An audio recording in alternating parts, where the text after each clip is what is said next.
Yeah. So very good afternoon to all. So the title of the presentation is Does Emotion Influence the Use of Autosuggest During Smartphone Typing? So this is a joint work with my supervisors at IIT Kharagpur in collaboration with Georgia Southern University. So text entry in small touch-based devices like smartphone is relatively difficult. The reason is there is limited space. So to facilitate typing in these environments, different techniques like autocomplete, autosuggests are used. However, there are two key challenges or two key issues with such techniques. First, they occupy a fixed amount of space in the keyboard layout. So what is happening is that, so in the keyboard layout, a fixed amount of space is reserved even though the user is not going to use it.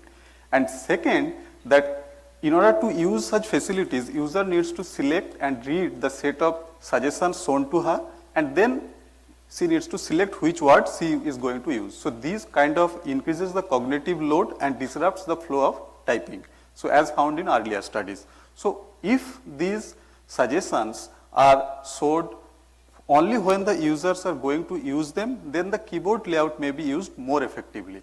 So this is but there can be different factors which can guide the autosuggest uses. For example, typing volume. So if the user is typing more and more, then she may be more inclined to use the suggestions. Similarly, in specific type of applications, the user may be willing to use the autosuggestions.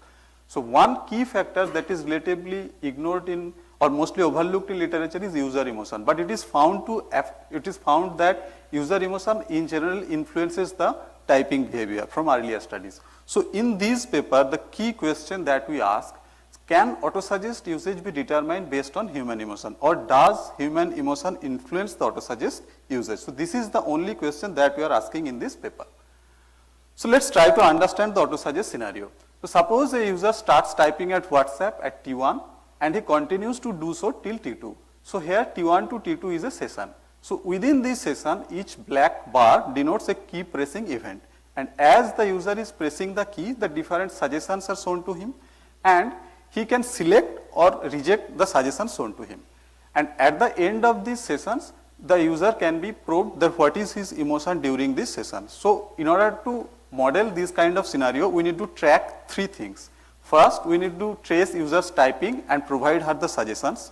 Second, we need to label whether the user has used any autosuggestions during this scenario. So we have defined it in this way that in a session, if a user has at least used one suggestion, then it is marked as accepted. And if he uses no suggestions, then it is marked as skipped. And similarly, we ask the user to let us know what is his emotion during this session. So with this requirement, we designed this experiment apparatus. So it is a standard QWERTY keyboard. So in this keyboard, the suggestions as the user is, so it's a custom keyboard, and as the user is performing typing, we show her the suggestions based on an English dictionary. And we also ask the emotion self-reports. So we ask for four type of emotions: happy, sad, stressed, and relaxed. So this is based on the circumplex model of emotion. So in these emotions, so we select each emotion from different quadrants so that the user can self-report them easily. And now the question is that we have to build the emotion or the autosuggest usage prediction model. So we have constructed a personalized model based on random forest, and we have two classes to predict. It is whether the user is going to accept the suggestion or he is going to skip, and we use only emotion related features to build the model. So if we use three features. One is emotion associated with the current session, the emotion associated with the previous session, and the elapsed time between these two emotions. So these are the features that we have used. So since we are looking for the role of emotion on the autosuggest usage, we have used only the emotion related features. So with this, we conducted a 3-week study in our university campus. Approximately 20 students participated, and we installed the app in their smartphone and asked them to use it for typing. But we have got data from 13 participants because 7 participants did not provide enough data. So we have discarded their data. So this is the final data set that we have observed.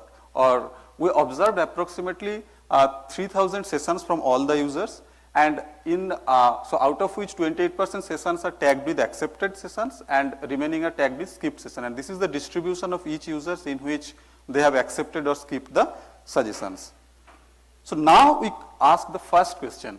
So does autosuggest usage vary across emotions? So we had 4 emotions: happy, sad, stressed, relaxed, and we check what is the percentage of cases the user has accepted or rejected autosuggestions.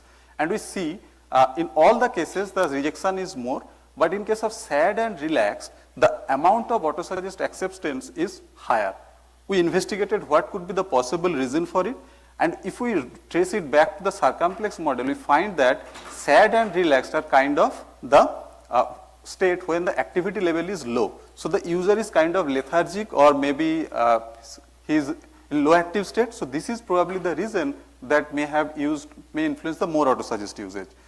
We also investigated the same for individual users. So earlier result was based on the aggregated data. So here we look for individual user what is happening.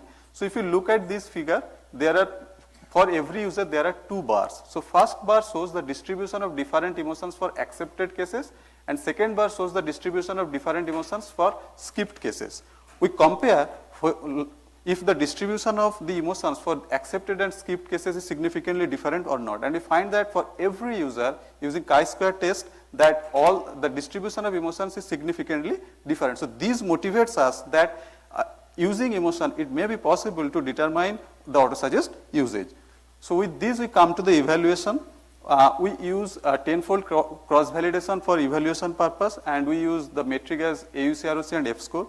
And we compare our method with 2 baselines. The first baseline is the most represented emotion. So in this emotion, so we observe that for most of the users, there is one emotion state in which the autosuggest usage is highest. So probably whenever this emotion is detected, we determine that this is the state when the user will use the autosuggest. And generalized is the case where we combine data from all the users and we use leave one participant out cross-validation to validate this model. And then we investigate how accurate is our model, and we find that we obtain an average accuracy of 73%, and it outperforms, and the proposed model outperforms both the baselines. And we check what is the influence of each of the emotion-related features that we have used, and we find that current emotion and previous emotions are the most influential one. They have very close information gain, and the other one is also having relatively less, but also having significant influence. And then we try to investigate how our accuracy was 73%, how we can improve it, and we find that one of the reasons that our accuracy is low is that we have an imbalance in the accepted and skipped classes, because we have more skipped instances rather than accepted classes. So what we do, we kind of balance both accepted and skipped classes using SMORT, the synthetic minority oversampling technique, and we observe that the performance improves significantly. The accuracy ranges to 82%, and both the F-score for accepted and skipped classes also increases. So in summary, we can say that the autosuggest usage is related with human emotion, and users are more likely to use emotions in low activity status when the sad or relaxed, and based on emotion, autosuggest usage can be predicted with an accuracy of 82%. So with this, I thank everyone, and I thank especially Microsoft Research, LRN Foundation, and IUI for supporting me the travel grant. And I am a member of Complex Network Research Group at India. So, and this is my webpage. The further details related to this can be found here. So if you have any question, I can answer.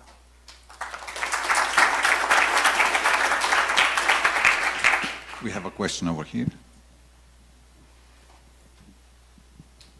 Hi, can you go back to the circumplex model of affect?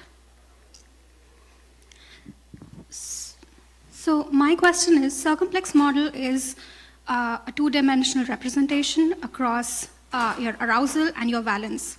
So what is the reason for choosing happy, stressed, sad, and relaxed? Because they are not on extremes. Like happy is lower on arousal, a little to the normative side, and a little more extreme on the valence side.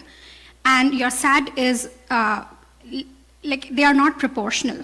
So what is the reason for choosing these 4? Okay. So is that okay? So the reason is that, so if you consider these an x-axis and y-axis, so this is the first quadrant, second, third, and fourth.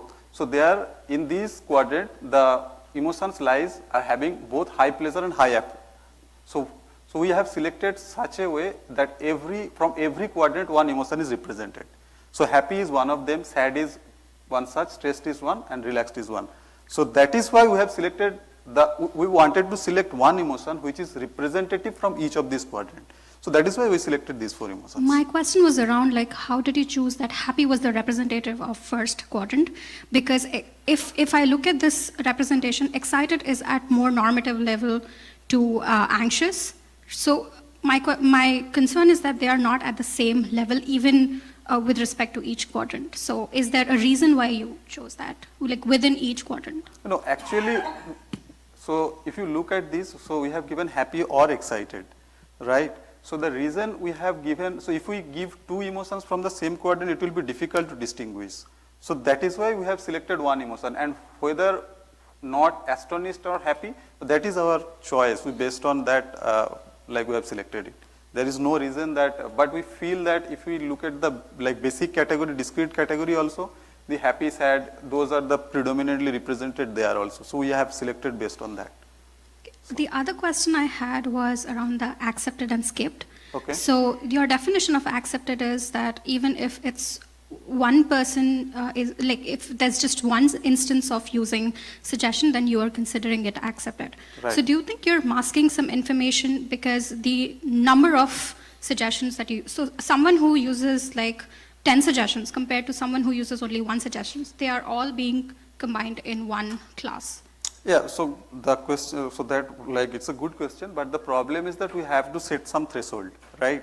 So whether it can be 1 or 5 or 10, we do not know. So for simplicity, and we do not want to miss any single instance that whether the user is keep the auto-suggestion uses. So we have selected 1 as the number. Okay. Following up to the first question that was asked about the choice of the labels, right? Right. Because your results are, I don't know, it's hard for me to explain why would someone use autocompletion more when you're sad.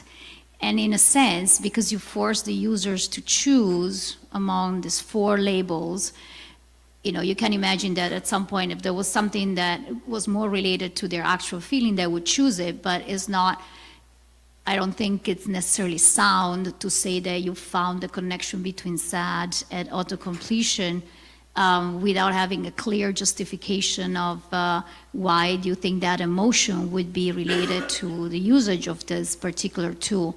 Because, you know, if you use this model, you could also just imagine that to get more into what are possible causes of affective states that would influence usage of this tool, you might even just simply give, you know, ratings of activation and pleasure that users could select. So you avoid putting labels on the states that are somehow fictitious, right? And then you could maybe try to come up with, could be that, you know, it's really activation that might have an influence, whether you're kind of in a hurry or overloaded, or that's when you tend to use it or not, depending on how well it works for you, right? But if you want to really get to some sort of a causal relationship between states and usage, you might want to find something that is a little bit less contrived than these labels. Yeah, very well suggestion. So the causality analysis that probably you're trying to point out, so we have not done that. And here also we say that it may be the reason that in low activity level, user prefers to use the auto-suggestions more. But yes, the usage of the causality analysis will reveal probably the actual picture, why in these emotions users are using more auto-suggestions. Yeah, but you always have the confound of whether your labels are appropriate for this task, right? As opposed to if you have just using the dimensions, right. You know, you avoid forcing a word into the user's head. And so. I don't know.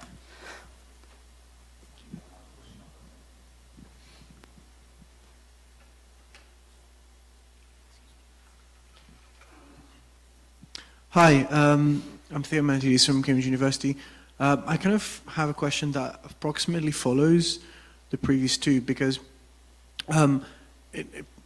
without being an expert in affect, but wouldn't the intensity of an emotion kind of strongly influence whether they can use or not use autocorrect. I mean, I can see how if you're particularly sad, you just completely not text at all. Or if you're particularly happy, you want to take your phone out and message your friends. But a difference between a little bit sad and a little bit happy, already, given the fact that, all this discussion about which one of the quadrant emotions we can be having. I'm just wondering,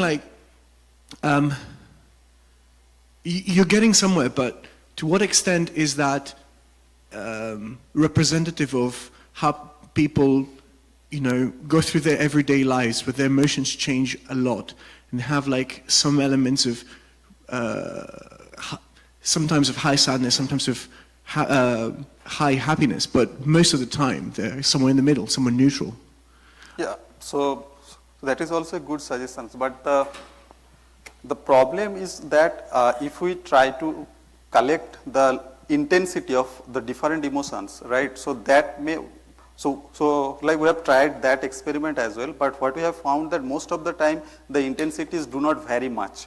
So if it is not that most of the times they are kind of clustered in some region. So that is not that in the daily practice. So these were primarily the university students, that at some point of time they will give rating like -1, -10, and at the other point of time they will give rating say 10. So there is not a huge variation in the spectrum. So that is why probably we can select these kind of model. But as you have suggested, so maybe the granularity, if we increase, so this may give better result. So that can be possible.